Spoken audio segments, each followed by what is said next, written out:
Let's take a look at the chart action for Dogecoin. Alright, so we had this falling channel going something like this. We were bouncing in between this top trend line and this bottom trend line. We actually broke out right here, and it looks like we're getting some good momentum right now. So what I'm doing is targeting from the top to the bottom of this channel right here, drag that to the breakout, and I'm looking at a target of around 0.181, somewhere around there, 0.182. I'm watching this 9 moving average, and we're on the 1 hour time frame right now.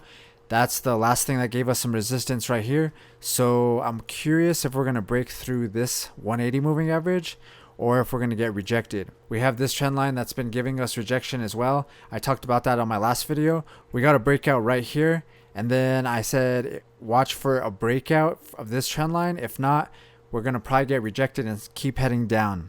So basically the same thing right now. We got a breakout right here. So what I'm doing is I'm looking to see if we can break this trend line right here, also this 180 moving average. If we could break this 180 moving average, that'll be the first sign, and then we can come up and retest this trend line right here. We're gonna have to wait to see if we break through this to get bullish or not. I still have my limit order set at 0.155.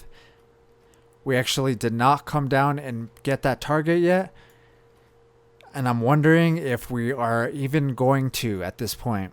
But like I said, until we break out of this trend line right here, I'm going to assume that we're probably going to keep going down in this channel. I'm not 100% sure what's going to happen. Maybe we'll break out, maybe we'll get rejected. I'm not quite sure yet. What I'm doing right now is just trying to maybe accumulate more than anything for when we break this trend line right here. So yeah, in general, you might want to watch this 180 moving average on the 1 hour time frame right here. This is sitting at about 0.1847, somewhere around there. So yeah, let's see if we could break above this first, and then we'll see if we could break above this trend line right here. If you're curious what program I use or how to do it, here's a video on a tutorial of TradingView.